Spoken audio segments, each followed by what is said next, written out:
大哥，你来历很不简单吧？怎么这么说？我那个老爹啊，以前最看不惯我那些朋友，但是这一次他的态度却来了一个大转变。我知道，我老爹肯定是看出了什么端倪，所以才会如此。大哥，我带着目的接近你的，你不反感吧？什么目的？反正就是觉得你很牛逼，想跟着你混一下，大概就是这样。你也可以努力修炼的。天赋这东西真的很重要，我天赋太差了，即使努力也有限。你看，我老祖都看不上我的天赋。当然了，我还是要努力的，不过我要改变一下方向。怎么？其实我知道，大哥你最开始是想杀了我的，因为我已经感受到你的杀意了，可是你却收手了，这是为何？你只是嚣张膨胀了一些，没有太坏，所以我不想把事情做绝。谢谢。莫要多想了。好。李管事，你怎么还亲自出来迎接了？属下李飞，见过少阁主。你认识我？小主母已将少阁主画像通报万界诸天。小家？叶官微微一笑，不得不说小家做事很细心的。若是自己来到这里，然后又被针对，那就太狗血了。我们要去万界诸天城，你安排一下。少阁主稍等，1刻钟便好。大哥，你我是仙宝阁的至尊会员。至尊会员？是的。大哥，你家是不是很有钱啊？有一点吧。我操，老爹，你怎么来了？你又跑哪儿去鬼混了？我去见了先祖。你又跑去烦先祖？你是不是闲得蛋疼啊？先祖都已经挂了那么久了，你还不让他安息？你这个逆子！这是谁啊？这是我大哥，我刚认的。逆子！你又交一些狐朋狗友，我打死你这个逆子！爹，你可就我一个儿子，你打死我可就绝种了。听到司通天的话，中年男子差点没有被气死，当下就要出手，但就在这时，一股寒意突然自他背后袭来。司家主，打儿子就打儿子，别动别人。司家主看了一眼李飞，然后转头看向面前的叶官。很快，司家主神色变得凝重起来。刚才被逆子气得头脑发昏，没有注意到眼前这年轻人。现在冷静下来之后，他发现这年轻人不是一般的不简单呢。通天兄，感谢你带路啊！我现在要去万界诸天城了，我们就此别过了。你大哥要去万界诸天城，你不亲自送送？司通天愣住。你大哥应该是第一次去万界诸天城，他这一去肯定有许多不熟悉的地方，送他一程，去吧。老爹，你怎么突然变温柔了？你脑子没坏吧？要不要去看一下？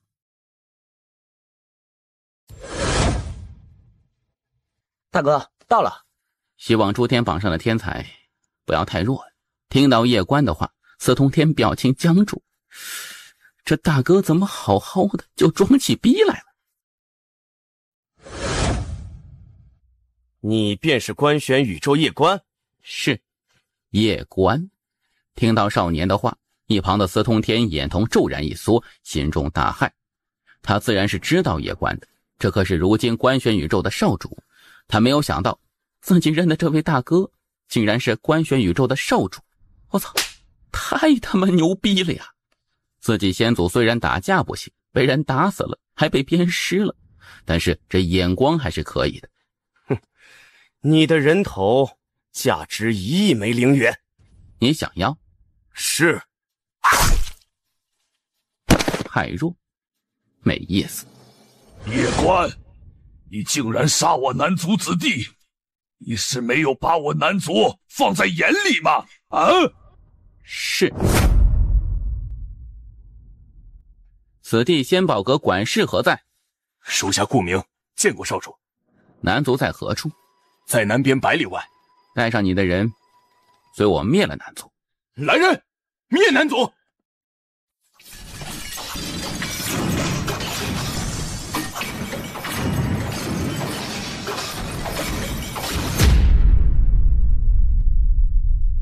叶少主，这事儿是个误会。去你妈的误会！继续杀！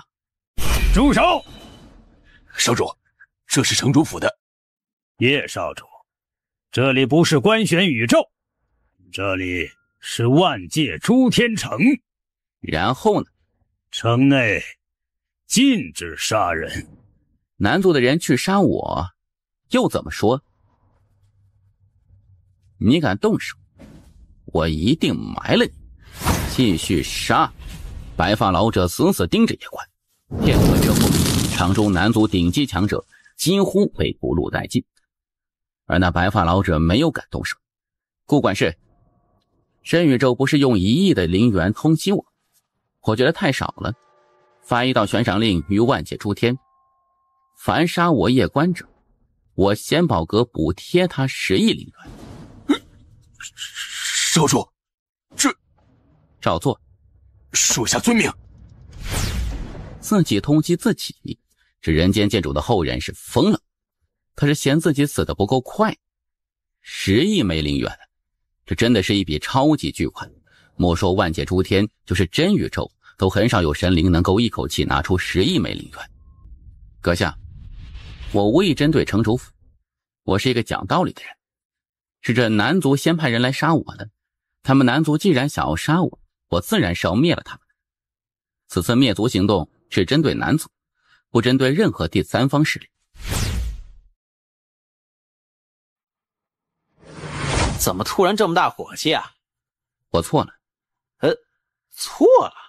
我想与人为善，但事实是，不是谁都想与我为善的。真宇宙不是通缉我，1亿灵元怎么够？我多给他们10亿，求他们赶紧来杀我。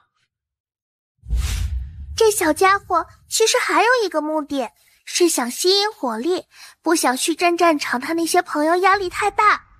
我知道，可是他这么做，他的处境……他这才是最聪明的选择。什么意思啊？他这么做可以杜绝掉90%的麻烦。你想想，他拿10亿通缉自己，有多少势力敢来？当然，敢来的肯定都不是一般势力。明白了，这个家伙只打高端局。怎么打诸天榜？打诸天榜很简单，去星河擂台。星河擂台？是的，就在万界诸天城头顶的星空之中。不过要挑战诸天榜上的天才，必须得经过一关考核。什么考核？过星河桥。这星河桥是一条试炼之路，只有通过这条试炼之路才能够打榜。之所以这么做，是因为若不设立门槛，人人都来打榜，那榜上的天才妖孽得累死了。走，去星河桥。好，少主，跟我来。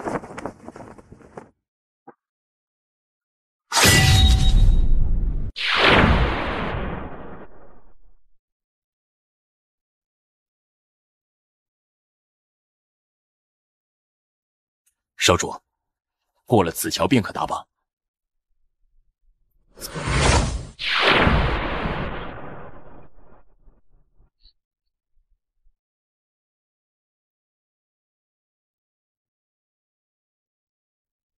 鸟儿在飞翔，谁？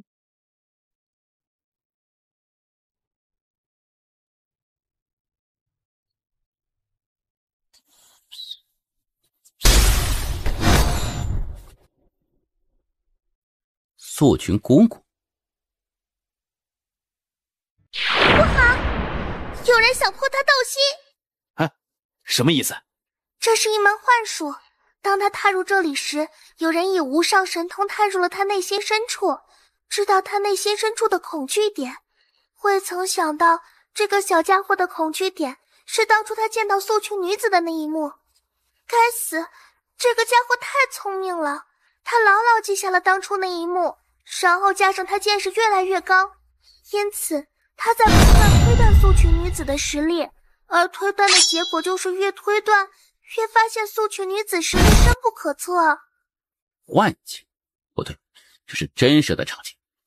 有人想迫自己道心。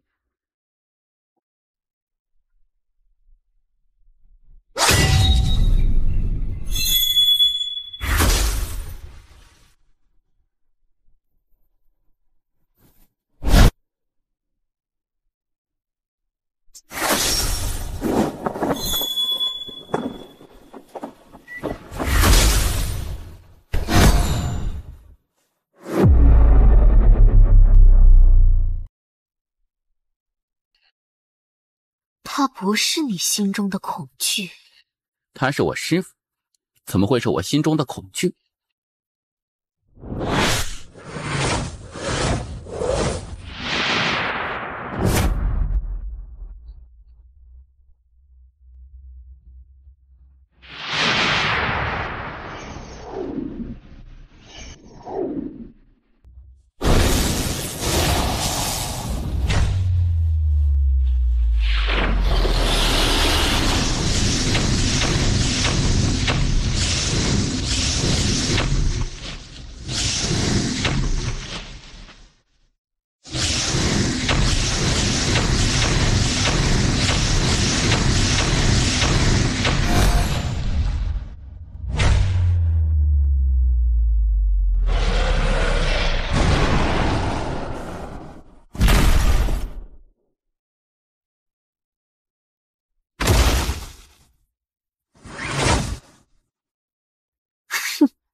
未曾想到，你的剑道传承竟然不是人间剑主，而是一名素裙女子，有意思。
幻化文，很有意思。阁下是何人？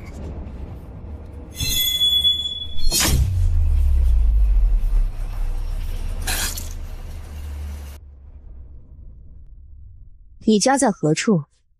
指个方向。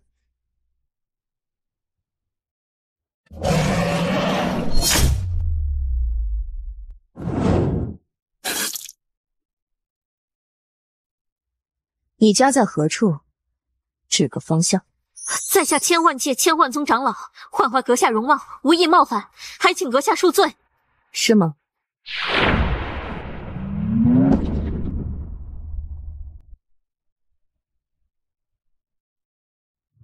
千幻界，整个千幻界万界排名第4，而千幻宗则是千幻界最强大的势力，也是唯一的一个超级大势力。在万界颇有威名。这一日，一柄剑突然从天而降，一瞬间，整个千幻界直接被抹除，自此万界少一界。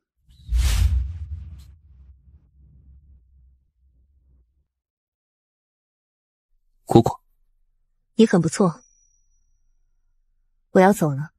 姑姑，我何时才能够再见到你啊？看情况，我走了，加油。我会的。我走了，加油。我会的。素君姑姑的实力到底有多强啊？这个问题他一直在想，也一直在问，但没有答案。而且塔爷一直在刻意隐瞒。为何隐瞒呢？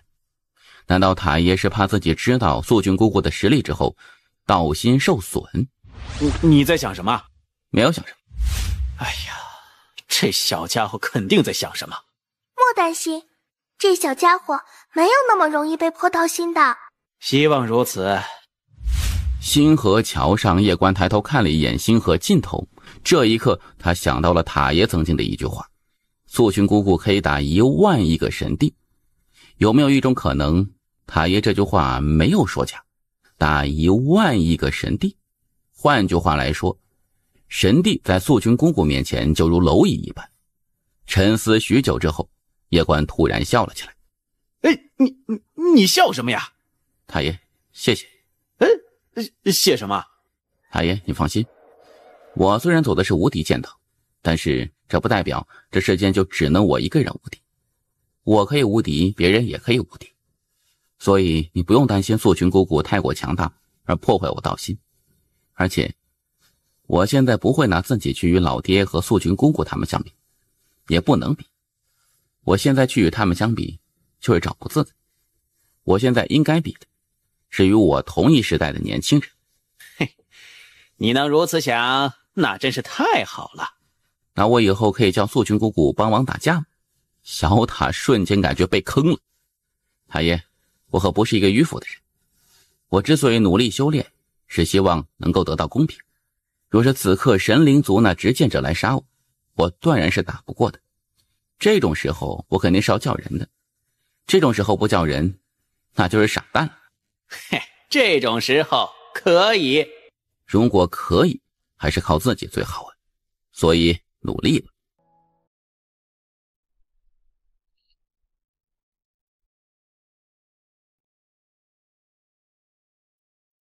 挑战一次100万神经。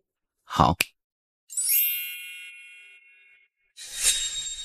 必须从第10名开始打，只有战胜第10名才能去挑战上一位。战胜成功后，守住1天，雕像就会换成你的，并且你的名字会登上官玄报，传至万界诸天。多谢了。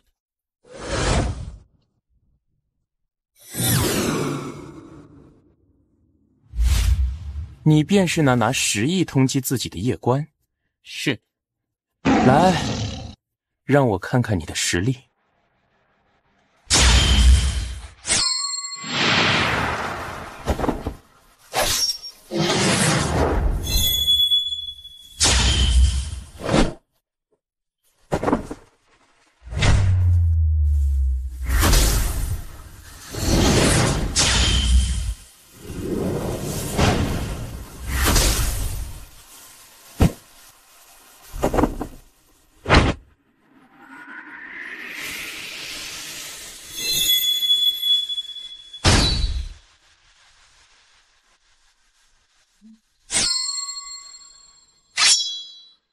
我输了，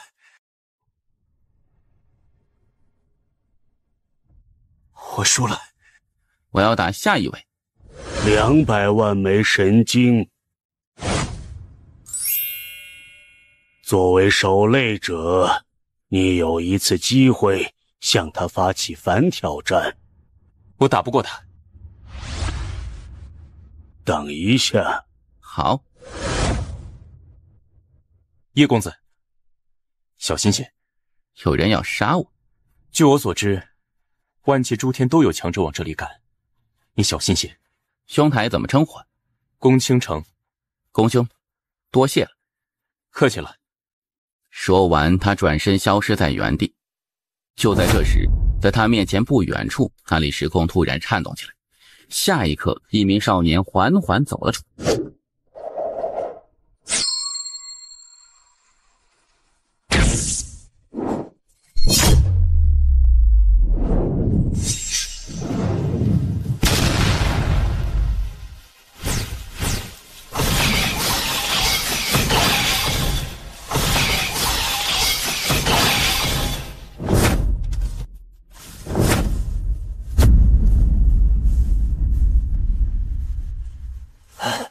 我输了，多谢手下留情。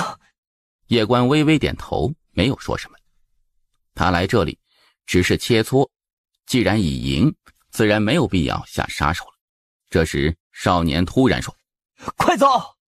叶关眉头皱起，他看向少年，少年深深看他一眼，然后又瞥了一眼右边不远处的黑衣老者，但却没有再说什么，转身离去。而少年刚一走，这时他面前时空突然剧烈颤动起来。下一刻，7人突然出现在擂台上，这7人分别是第2名至第8名。7人可以群殴？可以。什么时候的规矩？刚改的规矩，不行吗？你代表万界诸天城说这句话，是吗？是。叶关，你若有人，也可叫来。这可是你说的。闻言，萧云山等人眉头顿时皱了起来。作为官选书院少主，这叶关肯定是有人的。难道真的有人在暗中保护着叶关吗？想到这里，萧云山几人眼中顿时露出戒备之色。围殴叶关，他们自然不惧，但若是叶关也叫人，那他们的胜算可就不大了。见到这一幕，一旁的叶关顿时嗤笑一声：一群废物，杀你们何须叫人？顾七，小心！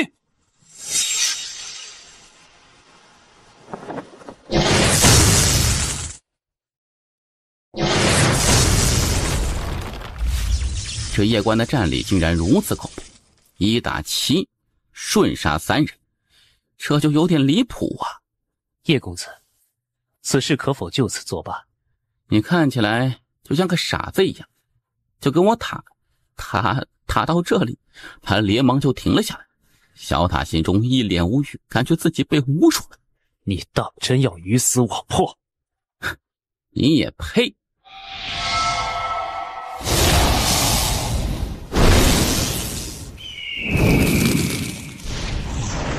老祖，救我！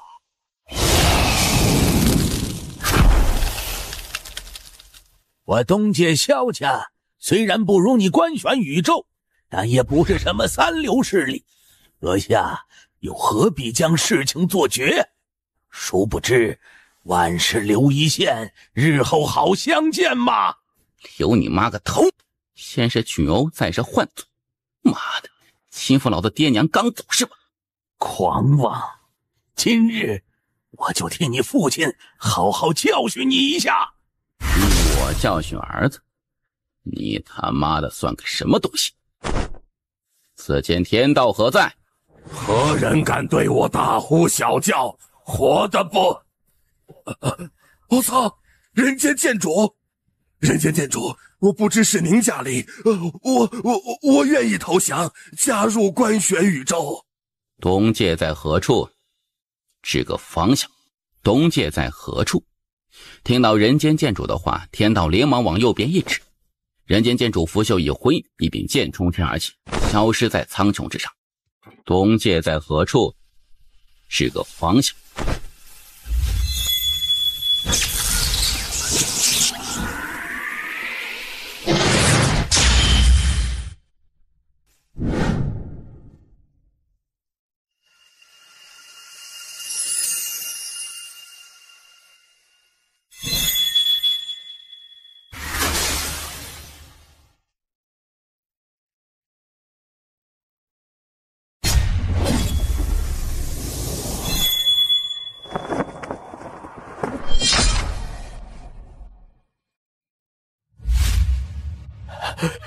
人间监主，此事是一个误会。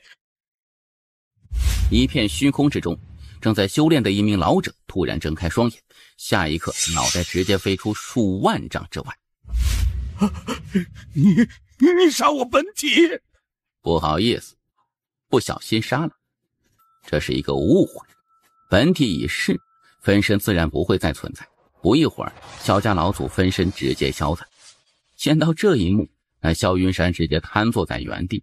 完了呀，他这彻底完了。不仅自己完，萧族也完了。比武台上，一旁的万界朱天成黑衣老者此刻脸色无比难看。此刻的他心中也是害到了极点。打着打着，这当爹的人居然出来了，这不是欺负人吗？这一刻，他只想着人间剑主不要发现他。而就在这时，叶关突然说：“老爹，万界朱天成的，刚才我报你名字，他说你算个毛。”老爹，万界朱天成的，刚才我报你名字，他说你算个毛。哎呀，完了，这个家伙叫人好像没有一点心理负担，不仅如此，还会凭空捏造火上浇油。纠正一下，他没有叫人，是他爹自己出来的。你怎么无中生有？黑衣老者连忙恭敬一礼，刚要说话，人间剑主突然说：“有什么话下辈子再说。”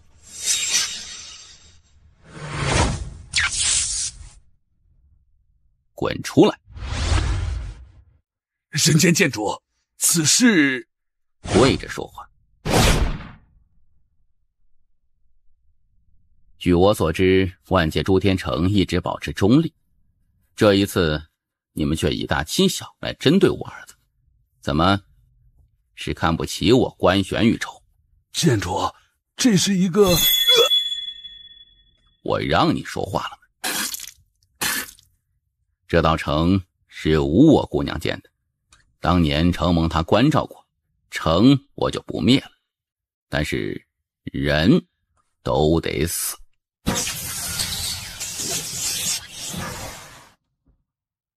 老爹在，永远不会让人家以大欺小你的。记住，年轻一代打不过，那是你无能；老一代打不过，那是爹无能。万界诸天，胆敢对我儿子以大欺小，我定灭他九族，屠他一切。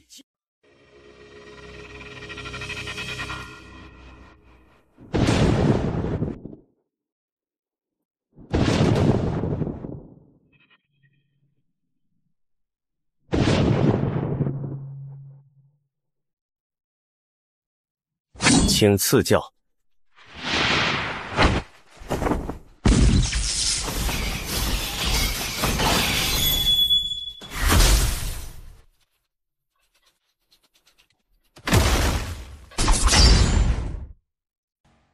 第一的牌子呢？夺得第一，城主府会给你一块全新的牌子。但现在，你爹把城主府的人都杀了，所以，要不你自己给自己做一块？听到这话，叶关一脸无语。自己做一个，叶关顿时有些蛋疼。自己做一个，这像什么话呀？得了第一，你可以去真域了。真域？诸天榜第一，有资格去那里。去那里，或许有机会能得到真无我前辈的传承。如何去？之前是城主府的人带你去，但现在城主府没人了，所以我也不知道。听到严军的话，叶关表情僵住。往星空去，我给你指路。好，后会有期。大剑地圆满，武神，差半步入凡，自压境界，擅长灵界、飞剑。灵界极限应在30剑左右，人仙不可挡，可与地仙一战。体内蕴藏3种特殊血脉，若是激活，威力上限暂时无法预知。保守估计，可杀地仙与真仙一战。若使用其体内那柄神剑，必杀真仙，可与天仙一战。啊，可杀天仙？现在叶关不过是小捷径，用那柄剑能杀天仙，这是什么剑？那柄剑无法窥探，极度危险。初步估计不在境界之内，其体内有一至宝与一神秘未知存在，对方自引天机，无法窥探。保守估计至少宇宙神灵级别。总结：绝世妖孽，潜力无限，真武榜20以外皆不是此人对手。此人危险，不能任其成长。传我设令，凡能杀此人者，将1亿灵元，真元金100万，并可入真神5阁修行3年，且可自真神宝阁内取一无级别宝。谨遵左相圣旨。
真神殿左相风起，掌管真宇宙千万世界，真神不在，在内他说了算。可否群殴？我真宇宙是输不起吗？属下不是此意。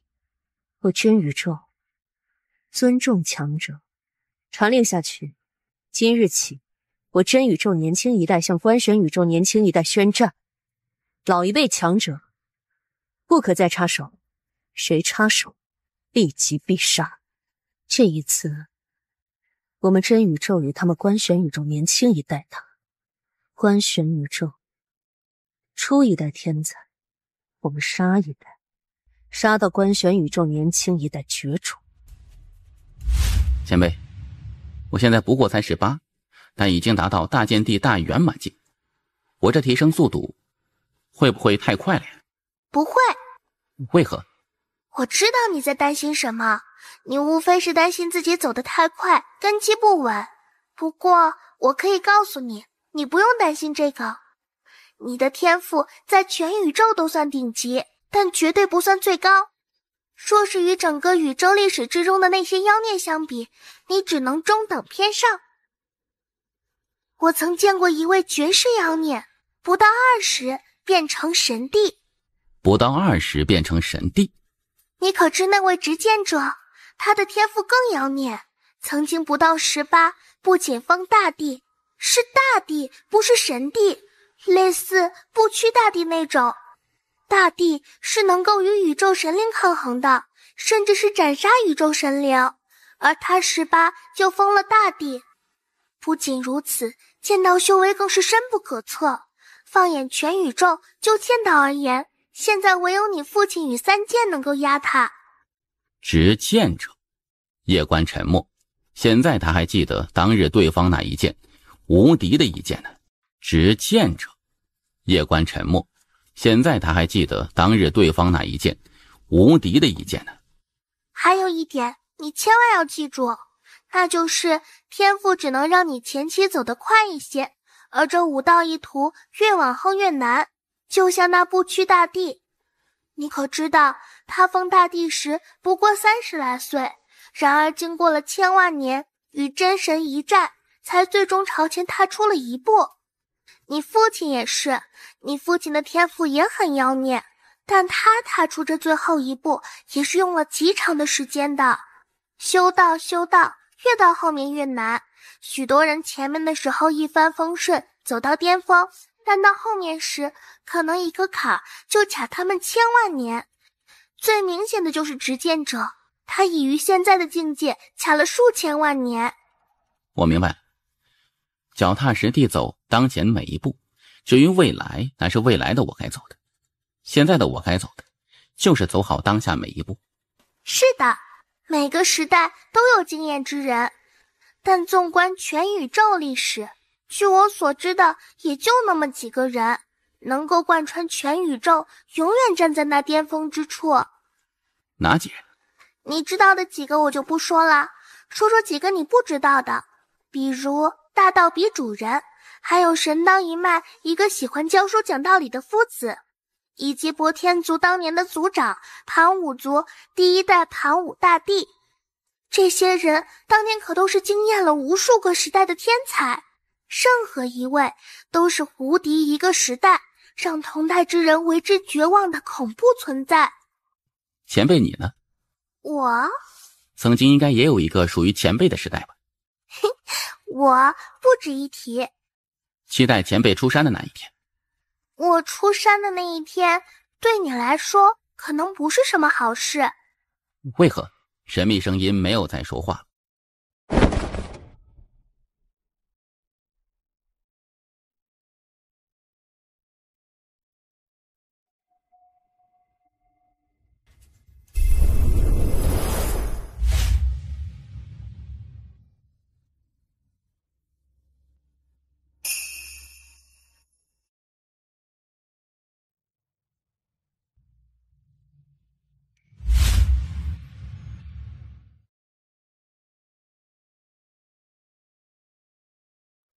外人不得入内，外人，自己应该不算是外人吧？进入村子之后，叶关发现这里村民居然是没有任何的修行，都是一些普通人，而此刻那些村民也都在好奇盯着他。这时叶关面前不远处一个小女孩突然转身就跑，边跑还边喊：八丸姐，又来人了，这次这个人有点山羊，不要打他脸。八丸姐，叶关有些疑惑，何许人也？这时远处街头一名女子骑着一头牛缓缓走来，是一头成年公牛，2只牛角像是弯刀一般，非常的霸气。叶关正在疑惑，这时牛背上女子突然纵身一跃，她这一跃，叶关眼瞳骤然一缩，这一刻他感觉到了前所未有的危险。翻身破地撼天，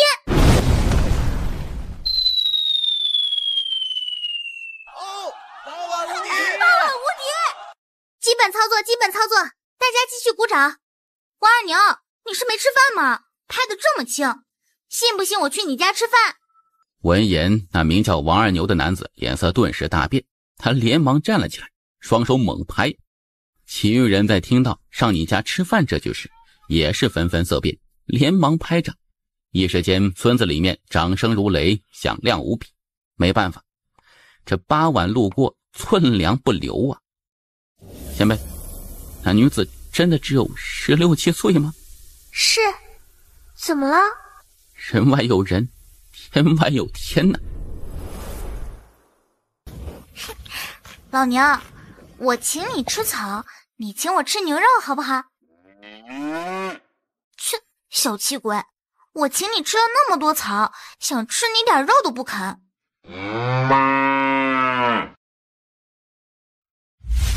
片刻之后，叶关全身的伤势恢复的差不多了。接着他起身再次来到村子前，村口不远处那里躺着一位大爷，大爷看起来腿脚有些不便，拄着拐杖。来找八碗？是的。哼，我告诉你，八碗不会喜欢你这种小白脸的，他喜欢的是我家二牛那种力气大能干活的。我家二牛一天能耕10亩地，你能吗？叶关看了一眼大爷，没有说话。你是聋子吗？你的腿是不是被人打瘸的呀？闻言，大爷似是被戳到痛处，勃然大怒，口吐芬芳。叶关突然身体一歪，拐着走路。哎呀，拐了！大爷彻底无趣了。很快，叶关来到一间茅草屋了。在茅草屋前有一头老牛，正是刚才八碗骑的那头。老牛看了一眼叶关，鼻子一哼，然后转过身去。叶关眉头微皱，这尼玛什么意思？这时屋内传来动静，叶关看向草屋内，此时一名女子正蹲在灶台前生火，正是八碗。似是察觉到什么，八碗突然转头看向叶关。当看到叶关时，他眉头顿时皱了起来。当看到八碗的脸时，叶关也是愣住。此刻八碗脸上是乌漆麻黑的。你还敢来？姑娘，等等。你还敢来？姑娘，我来此没有恶意。有没有米？米？你这是什么表情？你不吃饭的吗？没有米，但是有龙肉，行不行？什么是龙肉？你没见过龙？没有。好吃吗？尝尝。好。叶关直接拿出2块龙肉，见到2块龙肉，八碗眼睛顿时放光。叶关笑了笑，然后开始生火烤肉。八碗就坐在火堆前，一瞬不瞬地盯着面前的龙肉，口水都差点流出来了。姑娘，你多久没吃饭了呀？好久了，他们都不借米给我了。你没有出去过？外面的世界吗？没有。那你是怎么修炼的呀？修炼？是的。你是说打架吧？是啊。打架还需要修炼吗？不是想怎么打就怎么打吗？不修炼，天生会打架？叶关自然是不太信的。你请我吃了一顿饱饭，我应该帮你做点什么？说吧。我想与你再切磋一次。切磋就是打架的意思？对，打架。好。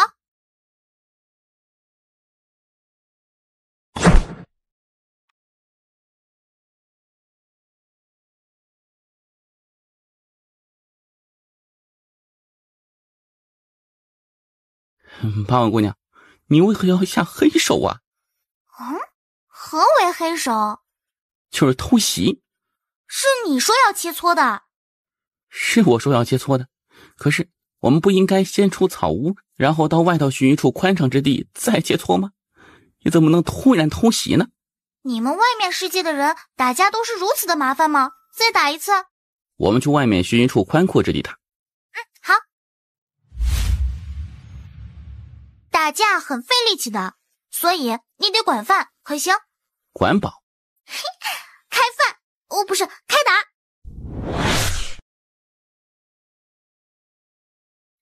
八碗姑娘，你什么境界？境界？这姑娘根本不知道什么是境界。我们开饭吧。一处巨石旁，叶关靠在巨石上安静疗伤，八碗则在一旁一口饭一口肉，干得起劲呢。前辈，他真的没有境界吗？有，但是他自己不知道，他也是修行过的，只是他自己可能也不知道自己修行过。这女人不简单呐，你是不是知道些什么？这人你惹不起，少打听。八碗姑娘，吃饱了？吃饱了，我好久没有吃饱过了。八碗姑娘，你是怎么学会打架的呀？你想知道？方便说吗？有一个山洞，我在里面学的。山洞里？要不要我带你去？好啊。走。不一会儿，八碗带着叶关来到一处山洞前，两人进入山洞之后，八婉带着叶关来到一处石壁前，那石壁前摆放着一本泛黄的古籍。我看着这里面学的。你全部都学会了？是的。八婉姑娘，此物极为珍贵，你为何不带走呢？带走做什么？又不能吃。你如果想学也可以看。此物若在外面很珍贵的。跟我没有关系，我来之前它就在这里，它不是我的东西，我自然不能带走。当然，如果是吃的另说。叶关打开拳经，将所有的招式心法都记下来之后，他也将其放回原地。你不带走？我来之前他就在这里，他不是我的东西，我自然不能带走。你这人怎么学我说话呢？走走走。怎么？吃饭时间到了。你不是才吃过吗？切，你这人可不太行，吃饭都不积极。在村里吃饭不积极，媳妇儿都娶不到的。这次他给他炖了2锅龙肉和2锅饭，而他则在旁边修炼着不败拳经。这本不败拳经共有6式，分别是搬山破地、撼天摘星、秦月蟒神。他是武神，自然也得修炼这不败拳经。刚开始修炼时倒也简单，不到3日他便将搬山破地修炼成功，只是在修炼这撼天时却遇到了困难。八婉姑娘，这撼天一式拳经心法说挥臂时需要心神意念合一，但我每挥臂时却感觉有些力竭，无法发挥其真正的威力，这是为何呀？不知道。很难学吗？你当初学这不败拳经用了多久时间呢？一顿饭的时间吧。一顿饭的时间？叶关突然间觉得自己好像是一个废物，用了3天才学会3式。这时神秘声音突然开口：静气凝神，莫要有任何的杂念。没一会儿，八碗2锅饭和2锅肉都已经干完了。叶关看了一眼八碗的肚子，心中暗暗称奇，这姑娘干了那么多饭，肚子却一点也不见大，真是奇怪。就在这时，神秘声音突然说：危险！危险！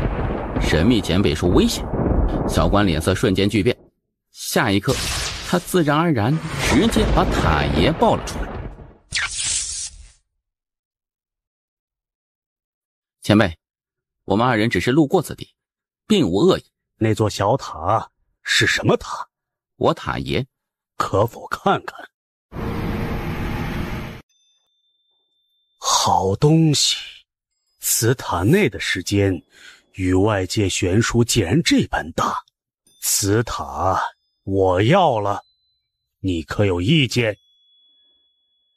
不说话便是没有意见了。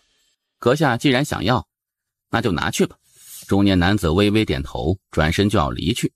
但就在这时，他似是想到什么，忽然停下脚步，然后转身看向叶关。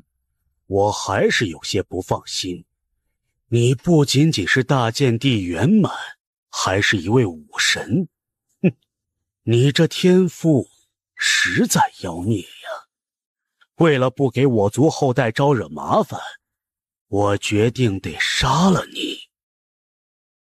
为了不给我族后代招惹麻烦，我决定得杀了你。你境界比我高10阶。然后呢？我娘说过，10阶以内我自己打，10阶以上姑姑打。我于30岁时无敌当代，除真宇宙外，万界诸天，我打遍天下无敌手。年轻人，你觉得你姑姑打得过我吗？阁下好歹是一位大帝，如此欺负我这个没有家世和背景的年轻人，不觉得有点过分吗？我就要欺你，你要如何？我姑姑很能打。很能打？是的，我姑姑出道至今未尝一败，杀人不过一剑。你姑姑叫什么？素群天命。素群天命？哼，未曾听过，看来不过是一个不入流的小人物罢了。遥远的宇宙星河之中，一名身着血裙的女子静静站，目光之中无一丝感情。诸天万界，非我至亲，念我真名，必死。这怎么可能？这绝对不可能！不可能！这绝对不可能！你到底是谁？前辈，你的家族是什么家族？你想做什么？让他们来给你收尸。我没有别的意思啊，我真的没有想灭你全族的意思。小友，是我有眼不识泰山，此事可否善了？不呢。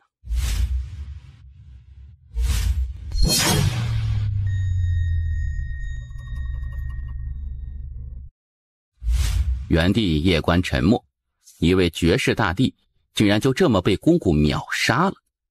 不仅这位大帝死不瞑目，就连他心中也是震撼的如翻江倒海一般的。杀大帝就像杀鸡一样，姑姑到底有多强啊？夜观缓缓抬头看向那苍穹深处，眼中有些茫然。村子，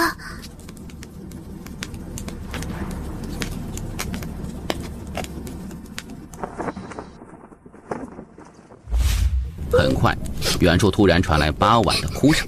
只见八婉此刻正趴在一头牛上痛哭，牛死了。八婉，我要伤心了。牛肉是炖了好吃，还是烤着好吃啊？夜观双眼圆睁，整个人直接麻了。许久之后，八婉拿着一块肉在嚼着，眼中泪水不断，边吃边说：我的牛牛，他死的好惨，牛肉好吃。牛哥，一路走好啊，要不要与我走啊？我没有出去过。那刚好出去看看外面的世界。管饭不？管饱。走。走。八婉，你父母呢？没有父母。没有父母。我从小就在村子里长大，村子里的大爷们也不知道我父母是谁，只知道我有一天出现在村子门口，然后我就吃百家饭长大了。不过后来他们不让我吃了。这丫头来历不简单呢。在你来之前，经常也有些修炼者来这里，应该是为了寻找宝贝，他们可能是寻找那全境。那你为何不带他们去呢？你们外面找人办事，不请人吃饭，能办成事不？夜观沉默，无言以对。你到底有多少龙肉？够我吃不？够，绝对管够。我之前把好几家都吃穷了。你吃不穷我家。为何？我娘很会赚钱的。好，你娘就是我娘。夜观愣了愣，哑然失笑。少主，虚真战场出事了，请少主急回。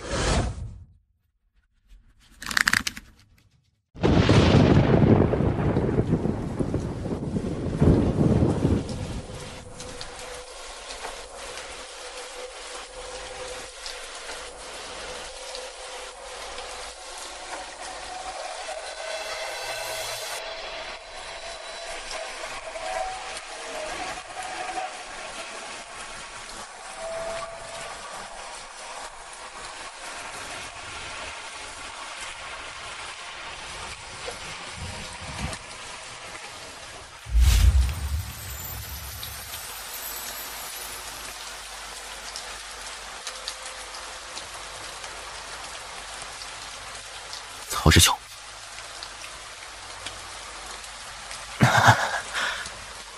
叶师弟，抱歉，没有打赢。不用了，不要让真宇宙觉得我们官宣宇宙输不起，死不起。叶师弟，抱歉，不能陪你杀上真宇宙了。真真是遗憾呐。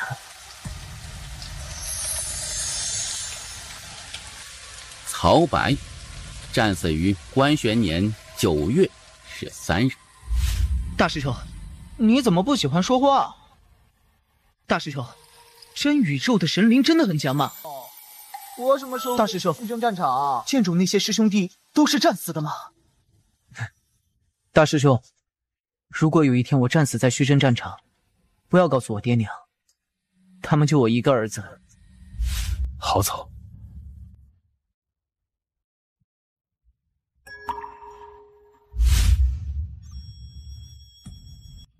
在下剑宗曹白，因宗门任务路过神州，忽闻此地有一位剑帝，今日特来求教，还请叶公子指点一二。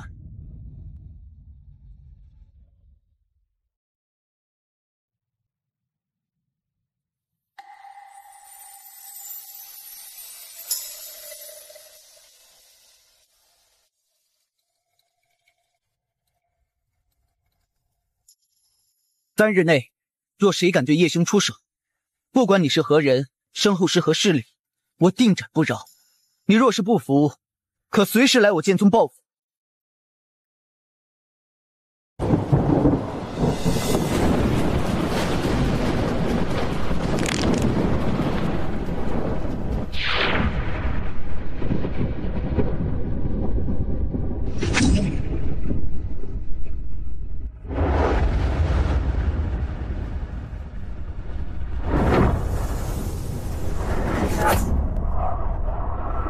你敢出手，我必杀你！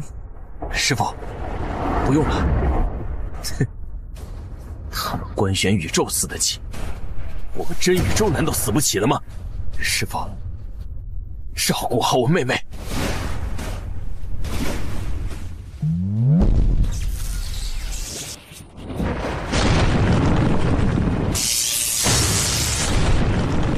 不！滚！朱墨神师，别在这给你徒弟丢人现眼。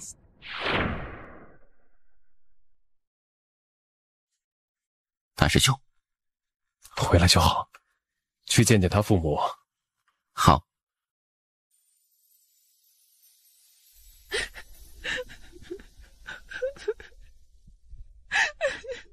这是师弟的一缕头发，我曹家骄傲。这片宇宙凭什么要他守？凭什么？他才18岁呀！凭什么？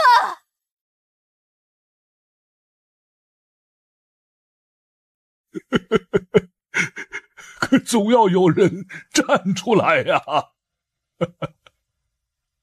这片官玄宇宙之所以静好，是因为曾经无数先辈用命换来的。他们当年那一战没有打完，现在到了我们这一代了。如果我们这一代打不完，就会是我们下一代来打。我堂哥死了吗？我堂哥战死了。我要加入剑宗。加入剑宗做什么？跟我堂哥一样，打神灵，保卫官玄宇宙。这件事我们来做就好了，在家好好修炼，好好陪着父母。我一定会加入剑宗的，记住，我叫曹修，至死方休的休。诸葛皓月于真玄年10月3日战死官玄宇宙，请入英灵殿。哼，他们官玄宇宙死得起，我们真宇宙难道死不起了吗？师父，照顾好我妹妹。好一句我真宇宙死得起，我真宇宙男人，但该如此。本相亲自送他入英灵殿。天部界汉族，我方才得到消息，真宇宙年轻一代已经全面向官玄宇宙开战，我要支援官玄宇宙。族长，此事万万不可。为何？族长，官玄宇宙面对的可是真宇宙，如今官玄宇宙年轻一代根本不可能与真宇宙年轻一代抗衡，即使加上我们汉族也不可能。再者，我们与真宇宙无冤无仇，实在没有必要为了官宣宇宙而得罪整个真宇宙。我们每年都要上供真宇宙，每年上供一些，也还在我们能够承受的范围内。可如果去支援官宣宇宙，一旦惹怒真宇宙，那时他们就不是要我们的灵元，而是要我们的命了。官宣宇宙少主叶关，是我认的大哥。